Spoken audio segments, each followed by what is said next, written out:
welcome to our annual bonus round panel. I think we've done this 2 or 3 years at QuakeCon. It's fun to be here with you guys. I'm Jeff Keighley from GameTrailers.com, and I want to welcome all you guys here in the audience, and of course those of you watching the QuakeCon live stream on Twitch TV. We've got a great panel of 3 creative directors from Bethesda to tell us about some of their upcoming games and how they're approaching next generation game development, the state of the art of game design, because this is a huge year for the industry with the release of the new Xbox and the new PlayStation later this year. So let's get right to it. I'll introduce our panels. First of all, you probably know these guys if you've been around QuakeCon. First is Jens, who's the creative director of Wolfenstein: The New Order, which will be coming out in 2014 from Machine Games and Bethesda. And then we've got Ricardo, who's the creative director of the Dishonored DLC, not the game, the DLC, which we're very excited about. And you guys have a lot of DLC that you've done and more coming, which is great. And then finally, we've got Paul Sage, who's the creative director of the Elder Scrolls Online, which will be coming at some point in the future from our friends at Bethesda and ZeniMax Online. So guys, let's kick this off. We're going to have some audience questions as well, I should mention. So for those of you in the audience that want to ask a question, you can come up to the mic right here. We'll do that at the end. So think of your questions. We'll make this an interactive bonus round as well. So let's kick things off and talk a little bit about the coming console transition. We've got a new Xbox, a new PlayStation coming later this year. All 3 of you guys are, well, we don't know what Arcane's doing, but all 3 of you guys certainly work on console development, and we know Wolf is coming to the consoles, and as you guys announced at E3, we'll also see the Elder Scrolls Online on both next-gen systems. So how is your approach to games, creative directing games, how is it changing for these next-gen systems? Are you guys excited about it? Jens, let's start with you. I mean, you're building a shooter which is going to come out for the current systems, but also come out for Xbox One, PlayStation 4. You've been making games for a long time. What excites you about these new systems? Well, I think it's always it's happened before, like this transition and you're always in the middle of developing a game when it happens. But it's scary because you don't know really what they are and what they're doing. Yeah. And then it's also really exciting because it allows you to do a lot of things that you couldn't before. But this transition has been really great. It's really the console manufacturers have sort of upped their game in terms of the tools and the ease of using the hardware. So it's been really great. Not as painful. No, there has been instances in the past where it's been a little bit tricky. Okay. Well, yeah, a lot of people, as many of us know, the architecture is very similar to PC architecture, so easier, I guess, to develop, I'm sure, across PC and these platforms as well, right? Yeah, it's like, it allows us to spend our time focusing on the games instead of wrangling the technology. Right. That's really great. So, Ricardo, obviously you guys are doing stuff on the current systems for the Dishonored DLC, but conceptually, when you guys look at these new boxes, what's possible on them, what gets you excited? I think, with every generation, we always, as designers, like our ideas are always too big for what we can currently do. So every time we hear about the next generation, especially if you're a level designer or a content creator, you get excited because you're like, oh, the thing I had to cut before, I won't have to cut this time. The level will fit in memory. I can add the characters that I couldn't before, the systems that there wasn't enough power for before. So does that stuff happen? I mean, even a game like Dishonored, which everyone, great game, everyone loved to play. I mean, there were instances there where you're like, this level is too big, we're gonna have to cut it down. And oh, totally. Things like that. Like, what are some of the restrictions that you deal with right now, or even with the DLC? Content creators always want to jam more into their spaces, into their levels than the machines could possibly handle. Right. And that's always, part of, being a mature developer is knowing what to cut and that you should cut stuff. But you always want to make your stuff way cooler, as cool as you possibly can. And so, if you have a level like the Streets level in Dishonored, and there's an extra encounter that you wanted to add another patrol of city guards or something, but you couldn't because the level can only support 5 characters, and that would have been a 6th character type, and so it's got to go. All right, well, hopefully we'll see some Dishonored in the next gen one day. Paul, big announcement from you guys at E3 that Elder Scrolls Online, which was announced for PC initially, is going to be coming to both the next-gen consoles. Pretty exciting. I assume part of this is that's the kind of game that you probably couldn't even really do on the current machines, so that there was it's sort of liberating when I'm sure you dug under the hood of these machines and said, hey, this is actually going to be relatively easy to move this from PC to console. Yeah, I think one of the things we look at is not what can we do so much as like now it's just a matter of I don't have as many limitations to bring as we were talking about with the content over, but also for us one of the big tricks is getting them online, so to speak. So going on to the PlayStation Network or the Xbox One Network has been really great, and I think that's going to be a lot of fun because that's a sort of built-in community on its own. But also, the guys at Microsoft and Sony, I think they've really come to a realization how important online is and how important growing a community is. And I think this next gen is one of those things where you'll see that really kind of start to shine even more than it did before. Now, I think one thing that I found in talking to a lot of developers is the leap with these new systems is, not necessarily as great as the leap was from going, standard definition to high definition last generation. So, I mean, things, it's a lot more about what you can do, as you said, with the depth of the world, the physics, the lighting, things like that, as opposed to, a shock and awe factor in terms of what these consoles can do. But from a game design perspective, I wanted to ask you guys about how you're approaching next gen.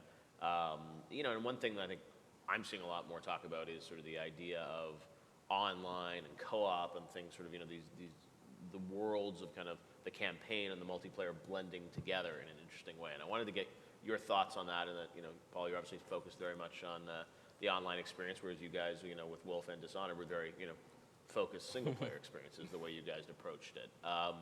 Do you think does the next gen, for both of you guys, does that open up the possibility of how do you introduce online? Do you think the single-player dedicated narrative game will continue to exist? I mean, we talked to the guys at Valve over the years, and like, hey, we're more excited about these online worlds than these sort of story-driven single-player narratives, even though those guys make amazing games in that regard. So how are you approaching it? I mean, obviously for you could have done multiplayer. You said, no, let's focus on single-player. Yeah, I think it's different types of players like different things. Right. And some people like both. Like I like some multiplayer games extremely much, but I really like some single-player games too. What about the best of both worlds? I think a lot of people are thinking about that now, saying, hey, co-op experience, or leaving notes for your friends in the game, or your friends populating your game world and you don't know it. Like, I'm the dog and yeah. you never knew Dark it or Souls something. does stuff like that. Yep. Yeah, no, and I think it's all dependent on what the project is and what fits with the project, because you don't want to shoehorn something in that doesn't support your fiction. Yeah. But there's definitely opportunities to do those kinds of best of both world scenarios. Yeah. But that's not what we're doing. We're focusing on a really, really strong single player experience from start You guys to like finish. single player, right? Jeff, I think like the most important thing from my perspective with the new hardware stuff, because like you said, it isn't like a revolutionary leap like jumping to HD or whatever. Right. It's like these consoles are more powerful, they have more memory and stuff. And so I think that if 5 years from now, if we look back and go, well, the best thing that we did was like, hey, those games sure look even more like movies than they did before, cool. I think that'll be like a tremendous fail. And so I hope that everybody leverages the new power to increase interactivity, to increase what the player can do in the world. So. I think the thing there is when you're talking about evolutionary versus revolutionary.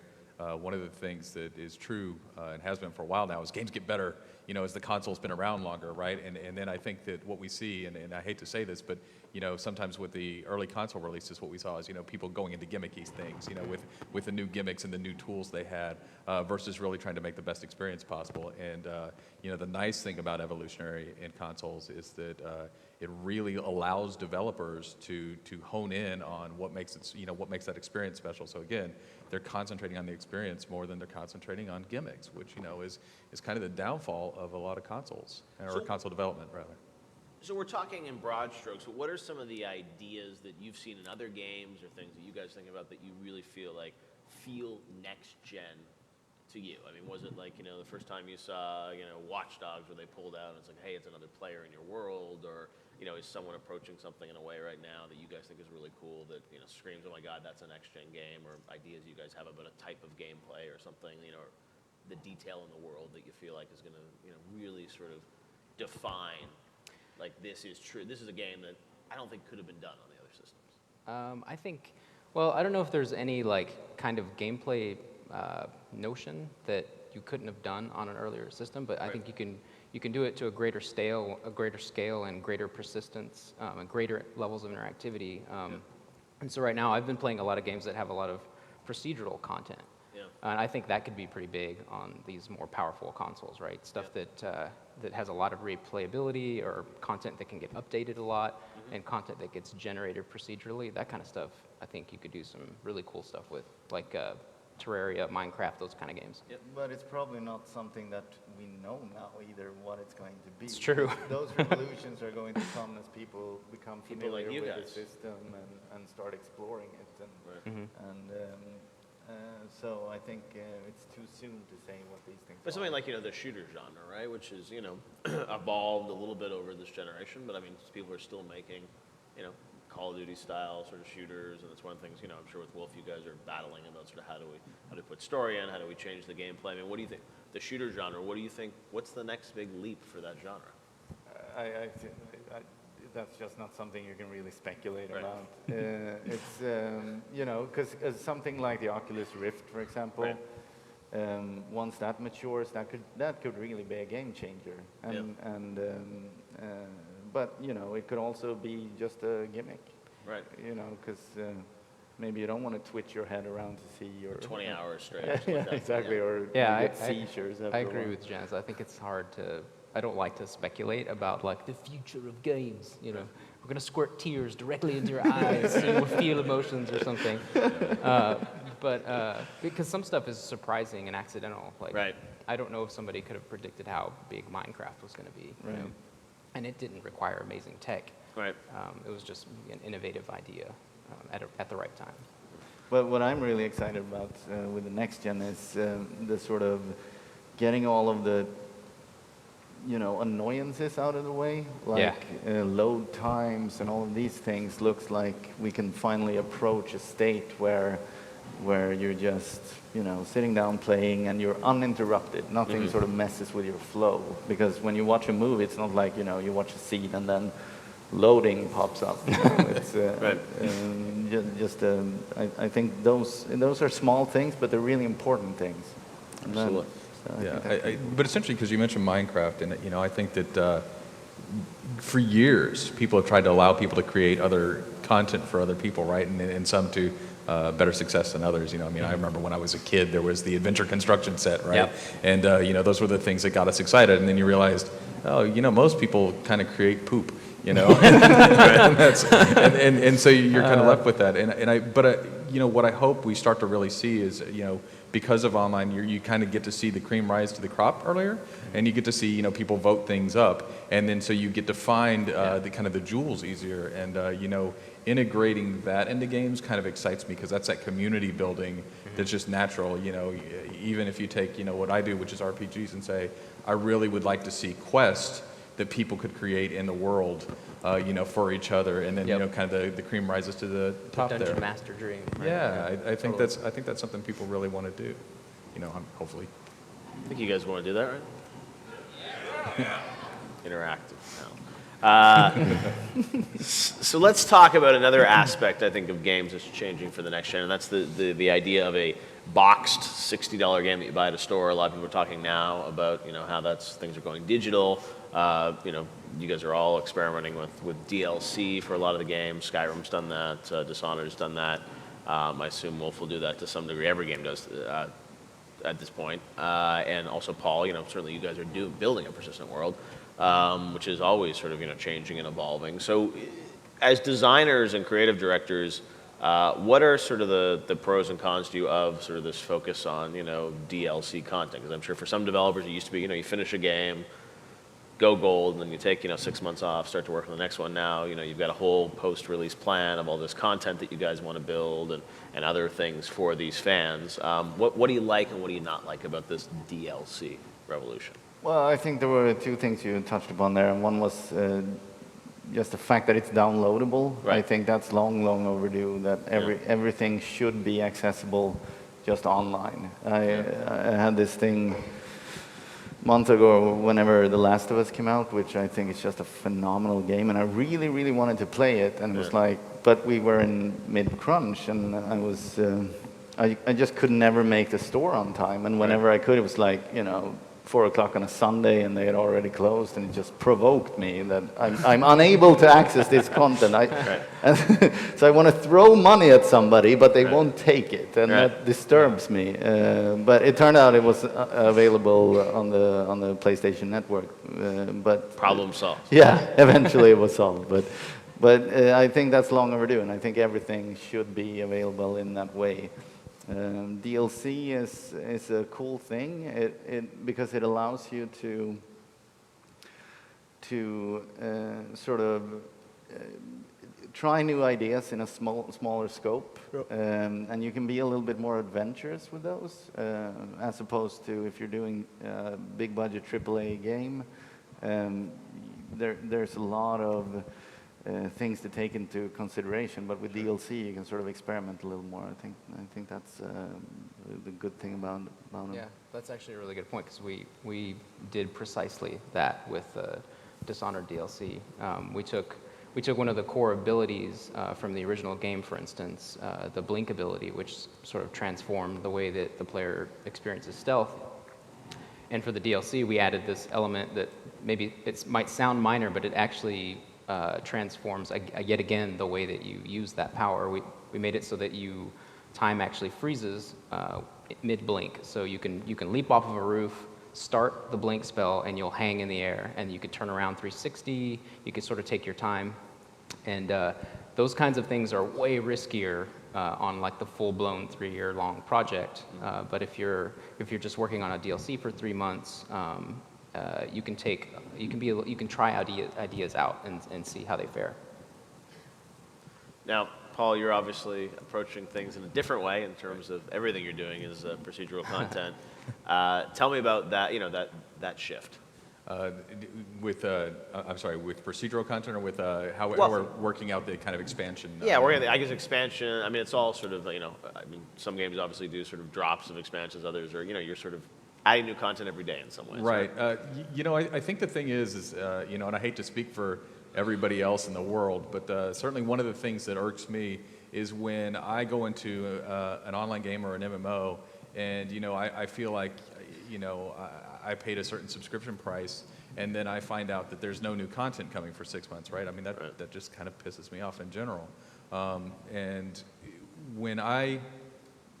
what I want to see is I want to see new things added that are consistent with the world that we've got, right? And I think that's one of the reasons why I take that so personally, is I want to see the way we expand and keep expanding the game for players is a natural, and it feels like, okay, this is something I want to go do next, and not like, oh, here's this random piece of something. It has to feel like it fits. It has to feel like it hits the truth of the game, so to speak. Now, one thing I wanted to ask you guys about was sort of how all three of your creative directions. I think that's really cool.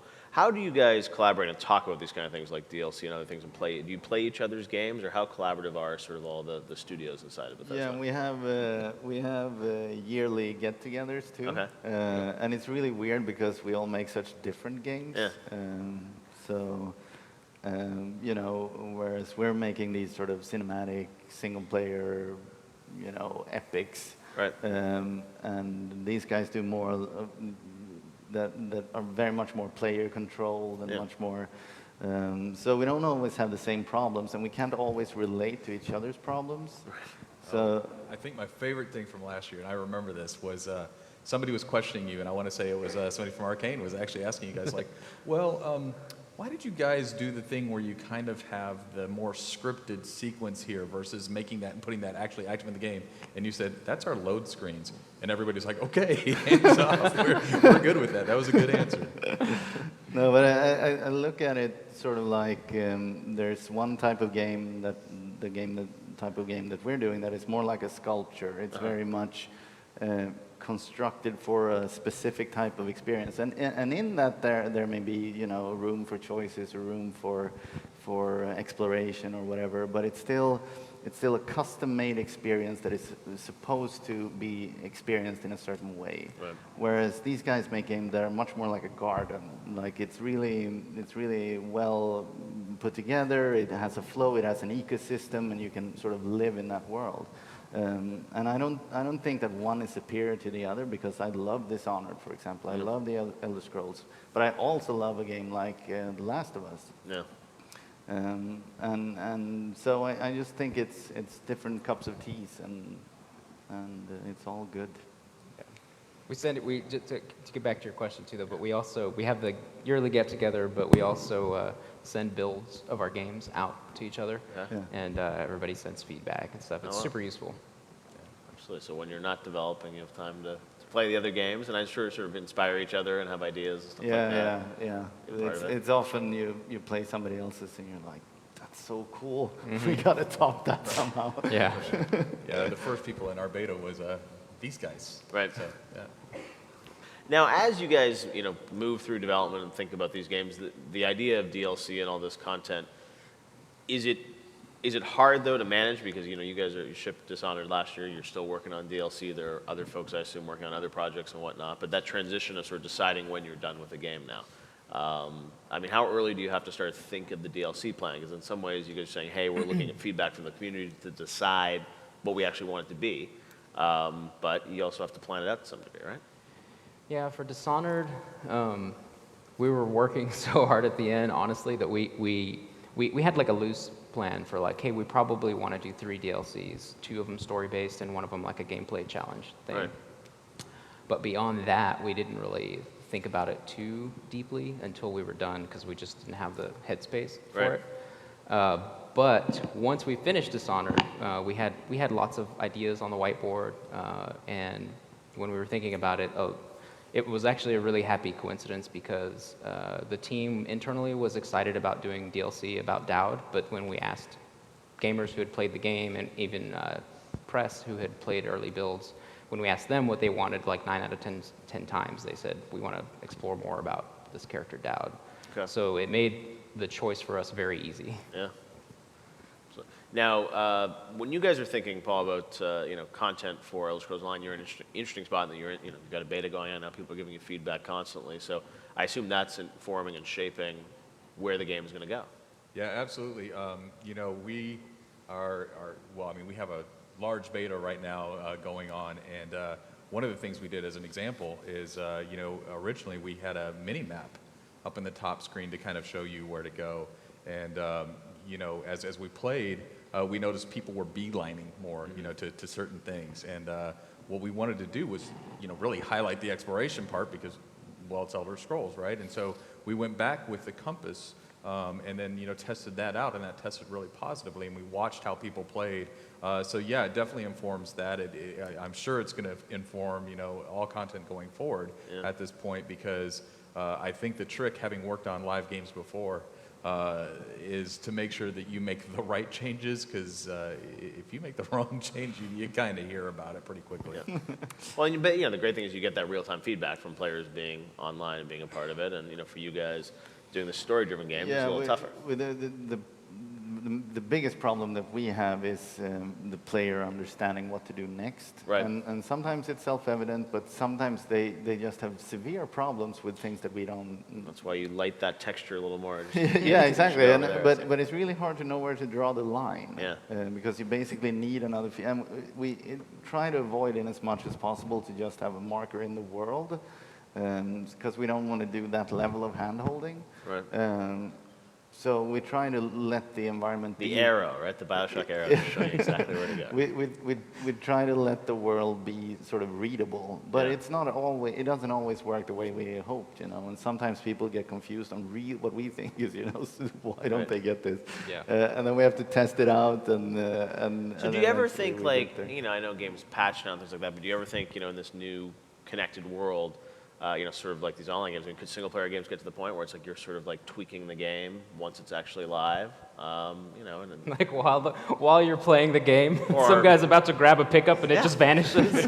What? gone. Live Even something update where from it's the like, hey, this developer. puzzle was, you know, some people do this. I remember God of War did this year where it's like, hey, this puzzle was too hard. So like, let's scale back the difficulty a little bit, or like, let's actually, you know, not on an instant basis, but on a Right. weekly basis, saying like, hey, you know, let's tweak this. Let's, you know, adapt to the player feedback. I mean, that's certainly possible. I don't know what the console manufacturer's stance would Right. be on the bandwidth that would consume. Right. I think the instant updating would be great for a horror game. Right. Seriously, right? Yeah. No, you know, random, unpredictable things happening. It's like your game is gonna, you know, you're gonna put the disc in, and you never know sort of where it's going to go or take you. Yeah. And I like the idea of, you know, in that, and some games have played with that, like on a certain date, or in the Batman games, you go back, visit Calendar Man, he says something new on certain days, and it sort of, you know, inspires you to kind of keep going back and seeing how the experience is going to evolve. But it's freaky too, because games are these things that you can improve forever. Right. Because you're never 100% satisfied, and you can always make it better, and always ways of making it better. Yep. But at some point, you have to draw the line and move on, or we would be working on them for 10 years. You know. It's happened before. Yeah.